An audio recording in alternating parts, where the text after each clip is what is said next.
Assalamualaikum everyone and welcome back to my channel. Today I'm going to share with you how to make this chicken bread roll recipe. So I do have a previous recipe of chicken bread rolls on my channel which I've shared a long time ago, but this one's a bit different. The filling is different and the way I made it is different and it tastes way better. As always, the complete recipe can be found on my blog hungryforgoodies.com.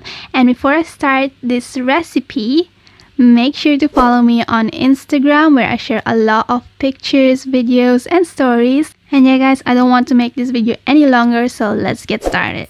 I'm going to start off by preparing the filling. So here I have my non-stick pan and I'm going to add in a bit of oil. Once that's hot, I'm going to add in one chicken breast which I've finely diced, and then I'm going to season it with my favorite ready-made tandoori masala powder, and this will just give it this nice tandoori flavor. And it's so easy, it's ready-made, you just add that in and it's done. And then I'm going to start mixing this until the chicken starts changing its color. And now I'm also going to add 2 tablespoons of plain yogurt. I'm also going to squeeze in half of a lemon juice. So once I've squeezed all that in, I'm going to season it with a bit of salt. You can add as much as you like. Now that I've added everything, I'm going to stir and mix everything well using my spatula. By the way, I bought this from Sainsbury's and it's so cute and I love it. Now I'm going to add in 1 small onion which I've finely chopped and 1 garlic clove which I've minced. I'm going to keep stirring this well, and you'll notice that the chicken will start releasing its juices. Now I'm going to turn the heat all the way to low and I'm going to cover this for about 15 to 20 minutes so that the chicken is fully tender. So after 15 minutes, you can remove the lid and you will see that the chicken has released more juice. So what you want to do is turn the heat all the way to high and keep stir frying this until most of the juices has reduced, and you don't want to dry this all the way out. I just like to keep it a bit moist. Once you achieve something like this, you can now turn off the heat and set this aside.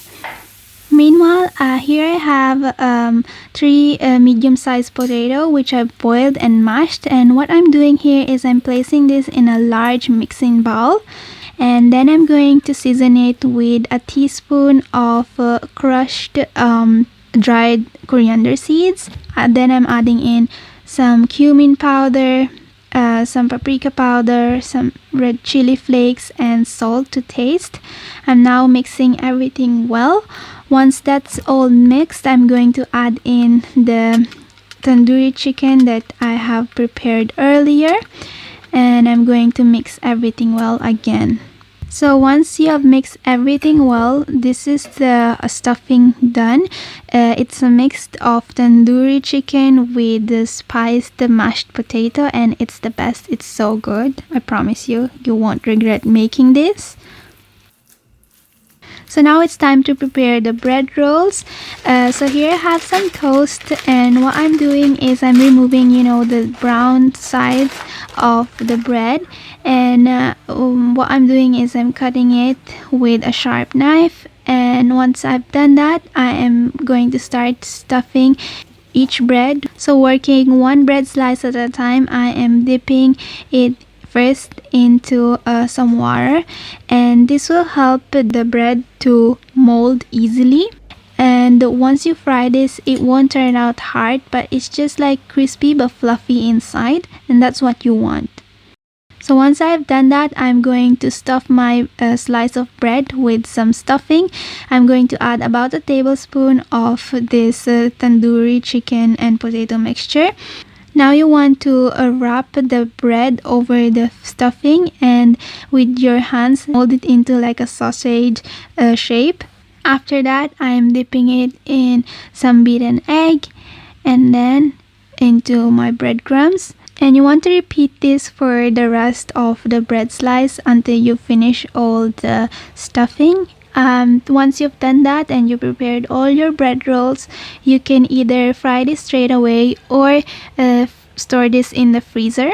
If you're planning to store this in the freezer, make sure you keep this on room temperature for at least 1 hour before you fry it, because if you don't do so, you'll end up with a frozen stuffing and the outside is nice and golden brown.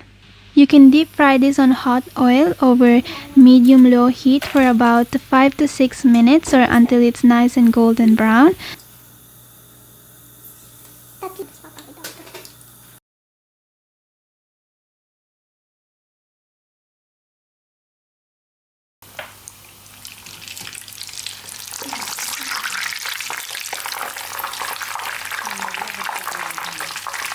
Once it's golden brown, you can remove it from the oil and transfer it onto a paper towel to remove the excess oil. And yeah, this is what you should end up with, a nice crisp bread and nice and savory stuffing. So yeah guys, that's it for the recipe. I hope you enjoyed it. Let me know in the comments down below what you'd like to see next. And yeah, make sure to like, comment and subscribe, and I shall see you on my next one. Bye!